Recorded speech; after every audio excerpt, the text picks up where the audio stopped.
Hello guys, आज म स्कुलको छुट्टी भएर इलेक्सनमा भोट हाल्न आफू म बाबासँग आज बारीमा आफू पुरै खाइ गाइस। हेर्नु माथि नै हाम्रो बारी हो गाइस। असुरा यसरी रस निस्किन्छ। अरु मेरो बाबाले भन्नुहुन्छ है, बाबा यो के हो यो बाबा? यो असुरा हो। यो आयुर्वेदिक औषधि पनि हुन्छ। यसको फुलमा एकदम मिठो रस निस्किन्छ। मिठो? हामी सानोमा कति धेरै खान्थ्यौँ। यो धेरै राम्रो चिज हो।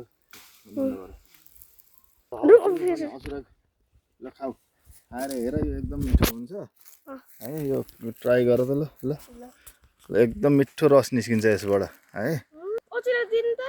मन पर्यो? यो त एकदम बेस्ट हुन्छ नि, बेस्ट। यो त कति मिठो हुन्छ। ल अझै खाएर हेर ल।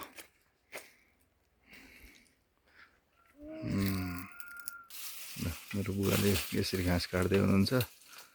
72 वर्षको बुवाले रुखमा चढेर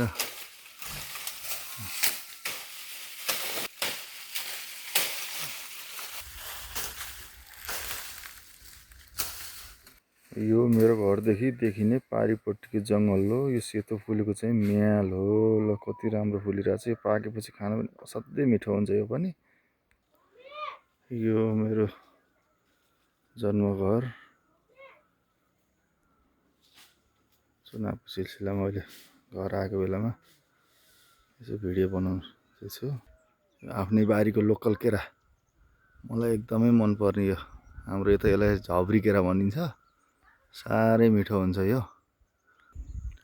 बुवाले लगाउनु भएको आलु पनि साह्रै राम्रो भएको रहेछ घरमा। हेर्दै कस्तो आनन्द लाग्ने गाउँघर। हेर्नुहोस्, मटर कसा पनि लगाउनु भएको रहेछ। यो हाम्रो लसुनबारी।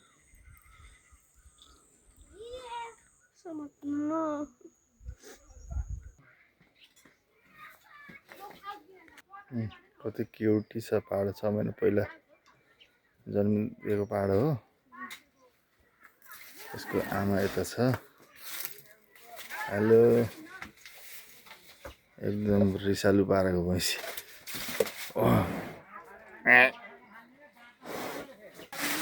बुवाले घाँस पनि लिएर आइसक्नु हो।